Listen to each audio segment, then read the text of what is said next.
So we are all being watched, every single one of us. By the way, just by show of hands using the hand raising function within the technology here, how many of you, by showing your hand being raised, would consider yourself a leader? How many of you are a leader?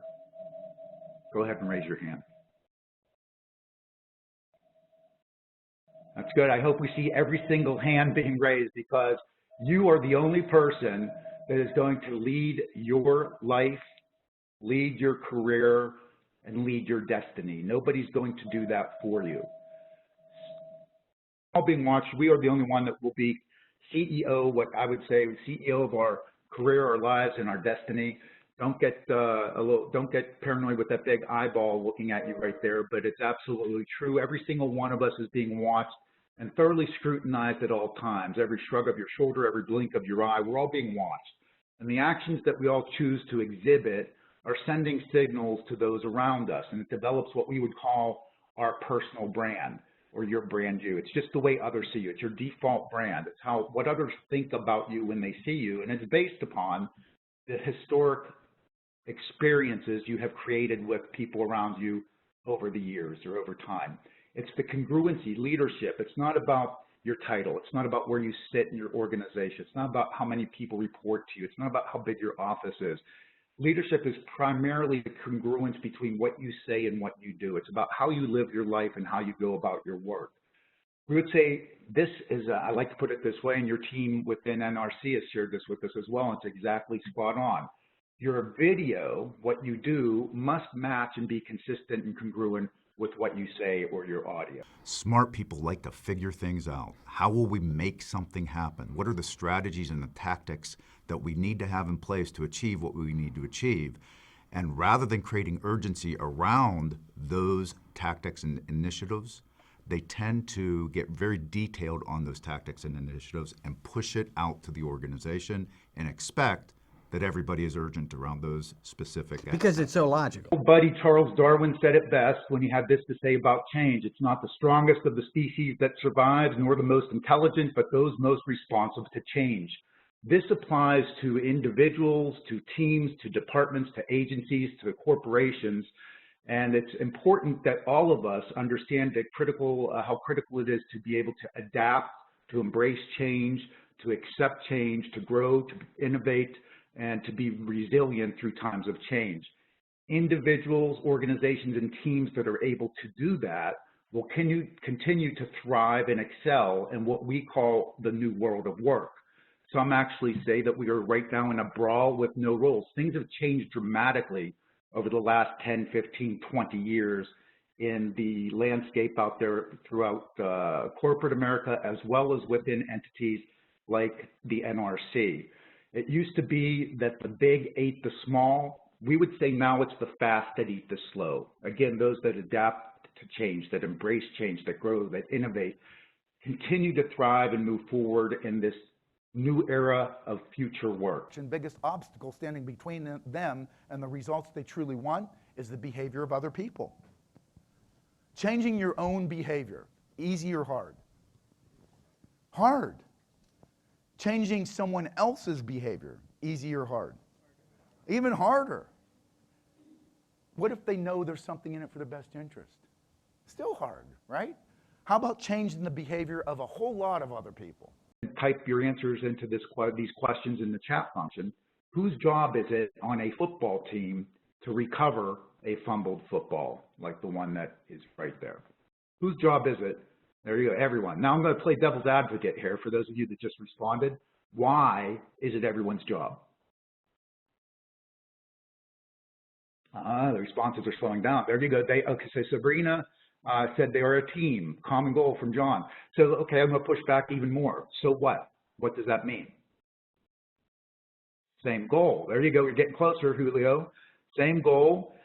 Working together. There it is, Blake. Thank you. They want to win because every single member of that team is very clear on the result as to why they're there that day, to win the game.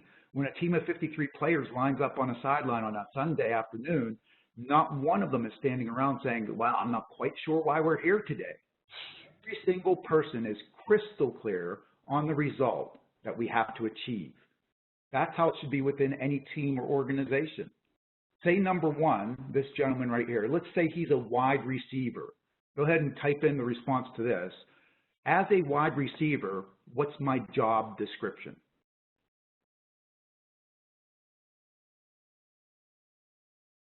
As a wide receiver, there you go, catch the ball. Thank you, Alfred. So if I'm a wide receiver and there's a fumbled ball like that one there, do I stand around and say, oh man, we should have had our fumble recovery guy in? There is no fumble recovery position on a football team. You go above and beyond your job description and you jump on the ball because you're very clear on what the result is to win the game. It's the results that get people, the clarity around the result that gets folks to go above and beyond their job description to voluntarily choose to pitch in and give discretionary performance to help us achieve what matters most. So, John, there's great leaders who have audacious ideas, and a big key for them to allow those ideas to see them through fruition is to get people to buy in and see what they see. They have to. And a lot of that can't be done with the logic because you don't have the logic behind what you're about to attempt to undertake. So what do you see? And for example, I'll give you a quick idea. When Steve Jobs recruited John Scullion to help with Apple, the story I heard, and it may not be true, was that do you want to spend the rest of your life selling sugar water, or do you want to make a dent in the universe? That appeals to the heart. Oh, no question about it. I mean, if the idea is big enough, and you see this with the Apple, you see it with the Netscapes, you see it with lots and lots of these astonishing stories, there is no way to get people to buy in by showing them enough numbers, by showing them enough data. It just is, it won't. You can't make the logical case for something that's just over the top. Therefore, you have to find ways to talk about it. The Steve Jobs example is a great one that is appealing to something else that's deeper. I really believe that everybody down deep wants to be a hero, wants to do something. The issue here, as a manager, supervisor, or leader in this room, when you look at that model, where do most managers, leaders, and supervisors focus? On the nevers. Don't do it. You're wasting your time. They're not going to change. And the more you focus on them, the more damage it does to your potentials and maybes and your models. Where's the opportunity in that model? It's the maybes. They're on the fence. That's the group that if you can get them to buy in, and if you move that bell shape just 5 degrees to the right, has exponential impact in any culture. You get some of those maybes to become models, man, you're going to accomplish some amazing things. Examples like that exist today. Here's 3 well-known companies that are often talked about in this day and age. These used to be leading companies in their industries. They were emulated. Organizations wanted to benchmark these companies, and yet they no longer exist. The primary reasons, if you look and peel back the layers of the onion as to what the real issues were with these companies and why they failed, there's 6 primary reasons. We need to avoid these as individuals, as teams, as departments, and organizations, or we're in real jeopardy of becoming the next Blockbuster, the next Kodak, or the next Nokia. These organizations were short-term focused. They had too much of an inward focus, trying to tinker and get better at everything they did, which they did exceptionally well, but they didn't have enough of an external focus to constantly be looking for opportunities and possibilities, as well as challenges and potential hazards. They were very complacent and they clung to the status quo. They had too much of an emphasis on managing their organizations versus leading their organizations. And what we mean by that is the management side is really focused on handling, scheduling, budgeting, resourcing, those sorts of things. Leadership is about inspiring, visioning, engaging, motivating, strategizing. And in the most successful organizations, there's a 75% focus on leading and 25% on managing. Both are necessary, but we need to make sure, especially in this day and age, that there's a higher emphasis on leading. These organizations were mostly reactive instead of proactive and very much averse to risk. Older woman, would it make any sense for me to say, Gail, you're nuts. It's not a young girl. I see an older woman. She's right there. You're just crazy. You're nuts. Would that do me any good? Would it make any sense for me to spend time and energy to convince Gail that she's wrong. No, not at all. What would make a lot more sense is for me to say, Gail, listen, I don't see the younger girl. I see an older woman. Can you help me see the younger girl? And once Gail allows me to see what she sees, how much more, now you can type this in, how much more of a reality have I seen if I'm open to Gail's perspective and allow her to help me see it?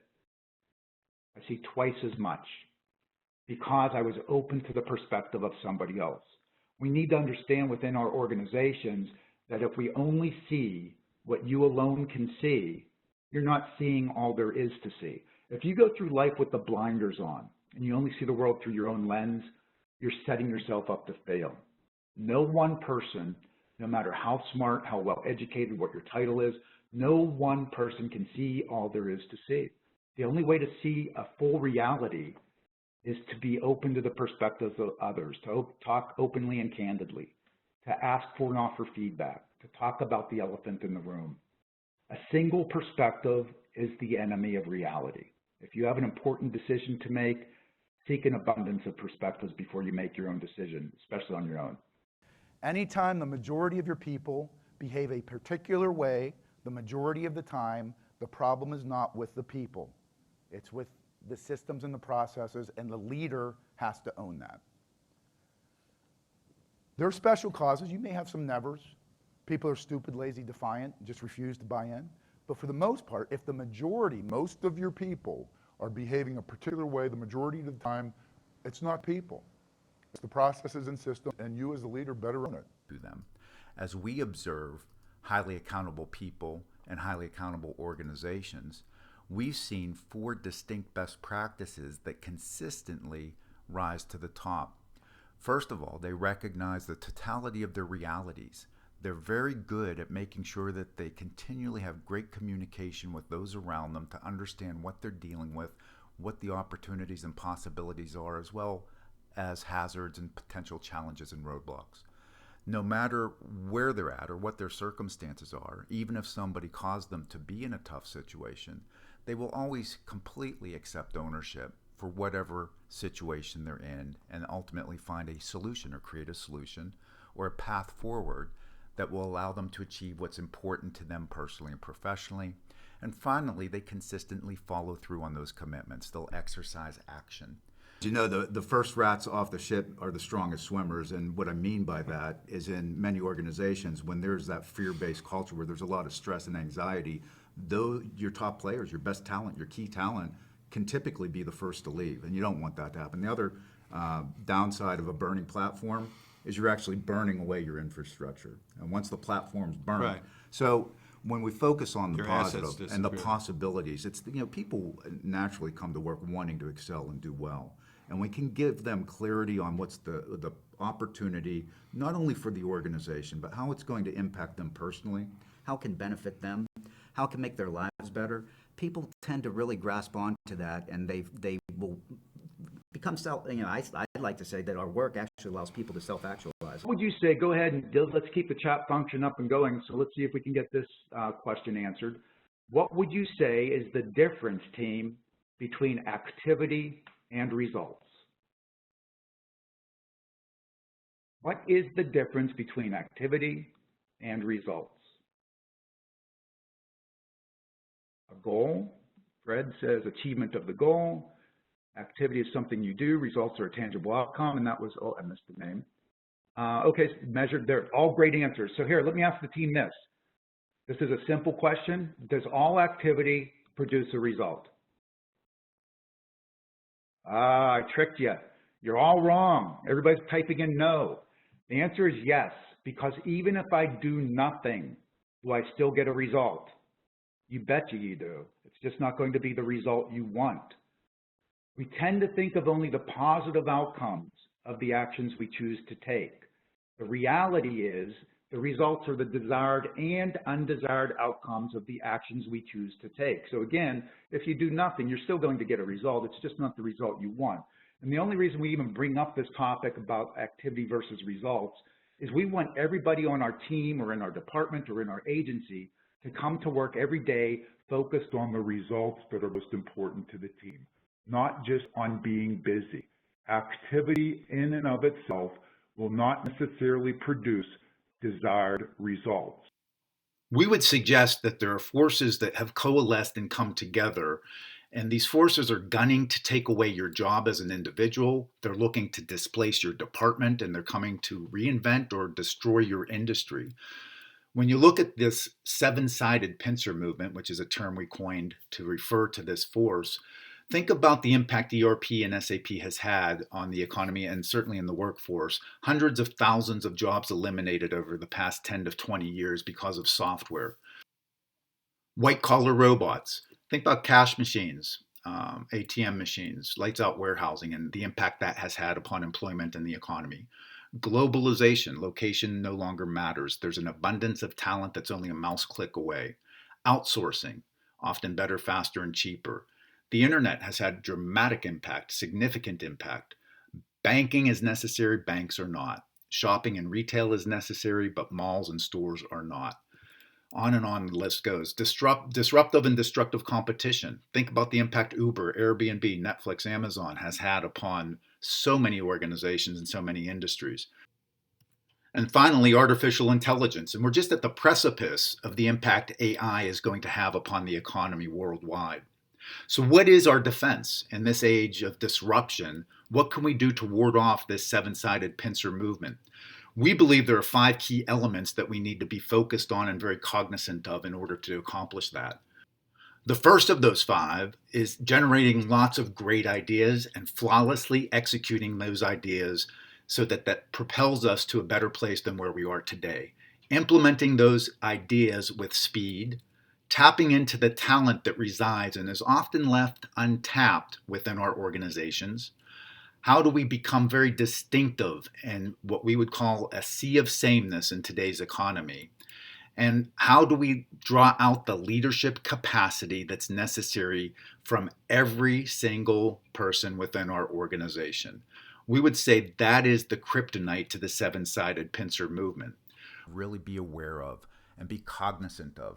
We need to all, no matter what your title is or what your job description, we all need to view ourselves as leaders, because you are, in fact, the leader of your life, your career, and your destiny. Nobody's going to do that for you. And it's vitally important to understand that all of us, no matter what you do, what your role is within whatever organization you're part of, that we are all being watched and thoroughly scrutinized at all times. Everything that we do, everything that we say is being evaluated and scrutinized. From the shrug of your shoulder to the blink of your eye, we're being watched. And everything we do and the experiences we create for others around us is developing your own personal brand. We would say all of us have a default brand. It's just simply the way that other people see you. It's the way other folks view you. It's their perspective of you.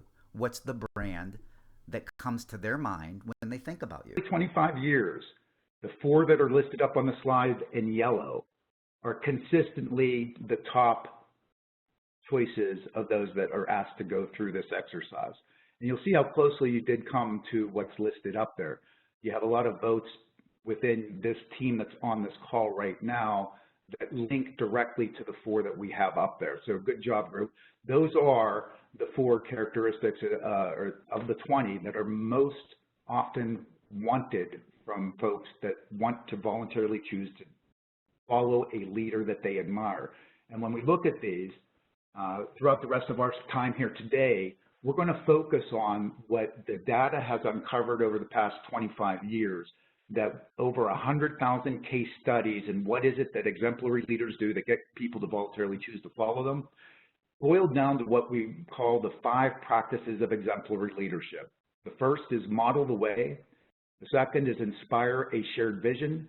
The third, challenge the process. 4th, enabling others to act. And finally, encourage the heart.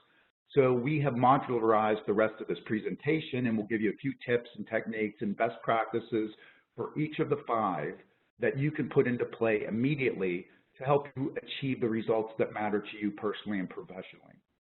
One last thing I want to share with the group before we get into this is when you look at what has been determined, the skills that will prevail in what we are calling the new world of work, these are the skills. A lot of the things we've been trained on for the last 10, 20, 30 years some of the things that we've been focused on, going to workshops and training to learn more, is kind of fading away. And if you look at the list that's up here, it's becoming increasingly more about the soft stuff. And the 5 practices of exemplary leadership directly correlate with all of the soft stuff that's going to be essential in the new world of work.